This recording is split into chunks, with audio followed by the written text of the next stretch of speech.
discussing. We have some minutes now to take any questions that any of you have for either Iseult or Teresa, please. Paula, please. Hi, Paula. Yeah, name please to everybody.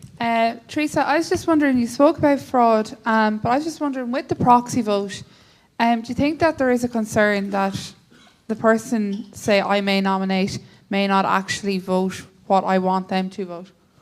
Well, there is always that concern, but as the citizen, you get to nominate the person. So it's not that the government or the Electoral Management Board nominates somebody on your behalf. You get to do the nominating. So I suppose it's a kind of a trust basis, and the person that you would nominate is, trustworthy and will carry out your wishes.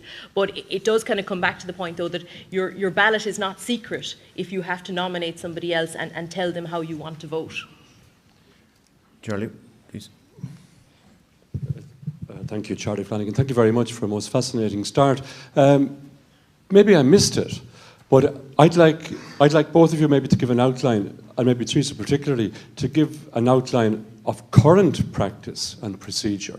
We're talking here about extending, but there are current circumstances under which Irish citizens living abroad do exercise votes and have rights to vote. So obviously we're talking about an extension of that.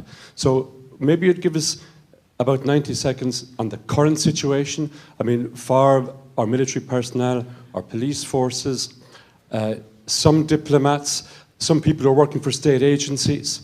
I mean, that to my mind would be the starting ground or the starting block. And maybe you just give us an overview of what the current situation is.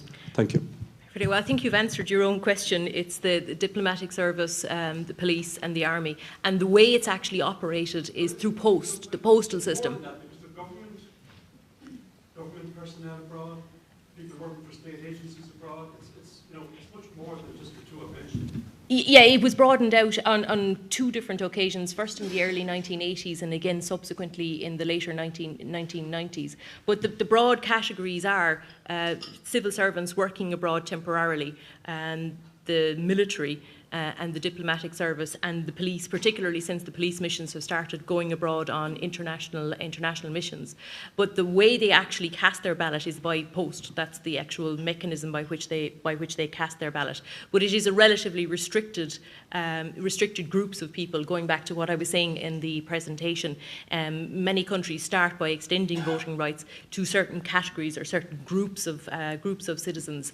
But those voting rights, if you want, are usually extended to groups who are temporarily resident outside of the state, as opposed to permanently resident outside of the state. And I suppose the discussion that's taking place here today is whether you would move beyond extending voting rights or facilitating voting rights for citizens who are temporarily outside of the state to citizens, a much wider category of citizens who are permanently resident outside of the state. And then the next question is whether you would use the existing mode, which is postal voting, or whether you would give a broader options in terms of combinations of in-person voting or postal voting. Sorry. Yeah, just briefly. I mean, I think that the principle implicit in the current arrangements is one of subjection. All those people who have the vote are people who have either been sent abroad by the state or are under the aegis of the state when they're living abroad. We might agree or disagree with that, but that seems to be the implicit principle there. Thank you. Joanna, please. Well, just in relation to... Could you stand up and say your name, please? Just in relation to Teresa's tables that she presented, like we're here to look at whether immigrant votes should be extended in presidential elections. I mean, from the table that you showed there of the 185 countries, am I right in saying, like what I read there was only 14 of those countries with immigrant votes in presidential? Yes, but if there are subsequent categories further down where countries extend immigrant votes to presidential and legislative. So, for example, France wasn't included in the top list, but it does extend voting rights. But it includes it at. So how many altogether have it for because looking at the table, the impression was just 14. How many altogether out of the 185 have it in presidential? It's 115 for in total extend voting rights in some way, shape or form. But in presidential, well, it depends on the combinations, because in some cases voting rights are extended at all elections. In some cases it's presidential and parliamentary elections, and others actually include presidential, parliamentary and referendums, for example. So I can add them up. It's 14 and 11, 34, 45. Maybe while you're adding up, maybe more. Well, there was just there was another an addition. 59. Okay, 59 out of 180 or 85 altogether, if you include the 70 that don't have any emigrant rights. But the other question I would have is, and I know it's indirect, but like, how many of the parliaments is it just the upper house that has the votes? Because personally, I feel the Seanad would be an ideal place to have votes. So it would be good to have information about what countries have upper houses with emigrant votes. So. Just to reply to the first, it's 59 have a presidential election or extend the vote for presidential elections, but you have to remember that there are quite a lot of countries that don't have elections for president. So for example, those are included in the list there. Germany was one of the ones that I pointed out to you. It does extend voting rights only to parliamentary elections, but they don't have presidential or referendums. So the voting right is it appears more restricted, but it's extended at all elections that are available. I can't answer specifically in relation to the upper houses, but just the general thing I would say is that in many cases upper houses, they're common in federal countries, and the actual election procedures are not by widespread vote in the way that you would find within a lower house. So it's a little bit different, but I can find that out for you, and I'll get back to you. Fine. Let's move on, because what's clear is that just a vast range of different situations in different countries. Maureen. Maureen O'Sullivan, a couple of questions. One is, there's always a concern at time of elections here when people are away on holidays, and there never seems to be any effort to try and allow them to vote. Or equally, people who are in hospital and they're being deprived, and I think there's a right. I'd just like your views on that. And I was also wondering if you could pick one country, democracy, and go through exactly how they do it. When you take into account the various difficulties that you say could happen, it might just be useful to hear how one country manages those aspects. We'll be doing a specific case study this afternoon in the case of the United States. I'm just going to take two more comments and then go back to the panel, and then we're going to move on. Sorry, who's that? I'm not sure who is due to speak there. Okay, John. Hello, John Connolly from Dundrum. We often hear about our major diaspora. I don't know how you would intend going about establishing the dimension and making the contact and all the reviews that would be necessary for it.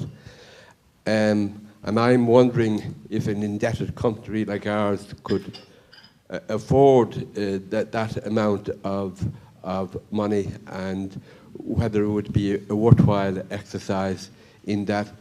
It hasn't been proved anywhere yet, as to my understanding, that foreign votes influence the outcomes of elections. And it might be just that we want to go in tandem with the rest of Europe and for no good benefit to democracy. Okay, thanks, John. We'll take a comment on that maybe from the panel. I think Ivana... Thank you, Chair, and thank you for Ivana Bacik. Sorry, thank you for two excellent presentations. Just briefly, I think first we're very restrictive in terms of postal votes for citizens who are going to be temporarily out of the country on holidays or for work, as Maureen just said. I know in Britain, for example, it's possible to make an arrangement if you know you're going to be out of the country on the day of any vote for a postal vote to be arranged for you, and that's something we might look at. And the second thing is that, of course, in the Seanad currently we do have votes for emigrants who are permanently resident abroad. I am elected by a large proportion of Irish citizens resident abroad who are university graduates. So the 6 university senators would have among our electorate a sizable proportion of citizens who are resident abroad, and we currently arrange through the universities for postal voting. It's quite an elaborate and rigorous system through registered post for postal votes all over the world to Irish citizens who are resident abroad. So there is, albeit a very small group of people who are elected on that basis currently. Okay. And we take one last comment here, as Catherine, I think, was first in. We'll come back to you later. Catherine Stuart. Murray. Just on something Teresa said there about the right to vote expiring, I think, after 15 years and 25 years. Am I correct? Yep. I'm just wondering, why would that be? Because, say, in Ireland here, we vote as long as we're alive, basically. And is that right then? Is that renewable again for citizens abroad? Okay. Thank you. Now, we'll take comments from whichever you want to go first. And then. Okay. On that last one, in terms of principles, on the principle basis, people living abroad for a longer time might be understood to have embedded themselves more in the society to which they have moved than their current society, to be less likely to return. There's evidence which suggests that people are more likely to return after less time abroad than they are if they've lived a very long time abroad. But there are some people who return after they've retired, and I think they should be provided for as well. But that's the justification for it, that people will give up ties, may return if they're 15 or 25 or whatever number of years, but are less likely to return afterwards. On terms of the postal voting and when you're away on holiday, there's no principled reason whatsoever why people who are away on holidays should not be given votes and postal votes. It's purely a matter of convenience and administrative effectiveness and so on. And in many countries, postal voting, it's called advance voting, and advance voting is offered to citizens who are abroad for short periods of time. And again, different rules will apply. Some countries, it's up to 5 days, 3 months in other circumstances. Just to give you two examples that offer advance voting within Europe, Finland and the UK both offer advance voting to their citizens. As regards to citizens in hospitals, again, there are a number of options that are available to you. Advance voting for citizens who are able to organise that in advance. In some circumstances, temporary polling stations can be set up in hospitals and in nursing homes, for example, and that is done in Ireland, where you have temporary polling stations. And then in other countries, international experiences that I would have seen, you have what's called mobile voting, and that's particularly for people elderly people usually, who are at home, who would like to vote, but who are not in a position to travel to the polling station, or perhaps the polling station isn't, wheelchair accessible or something of that nature. And in those circumstances, the voter notifies the local polling commission that they would like to exercise their right to a mobile vote, and then a sub-team of the polling commission will travel to that person's home and they will cast their vote, and it's put into the mobile ballot box, and it's returned to the polling station and counted as part of the vote. Mobile voting, this is my experiences of it, usually takes place the day before the actual vote, and mobile voting is also usually, well, that's why I have been there, it's observed by international observers, by domestic observers, and it's conducted by the members of the polling commission, by the polling commission themselves. So that gives you kind of some alternatives, but these are all for domestic scenarios, and the major reasons why we do or do not have these are administrative by and large. It's very frequently nothing to do with principle at all. And just as regards the kind of the time limits, just to say that there's a whole range of different limits that are actually applied. So I gave you two European examples. The UK is 15 and Germany is 25. So there's very considerable variation on the limits that are actually applied, and it's up to the countries themselves to set those particular limits.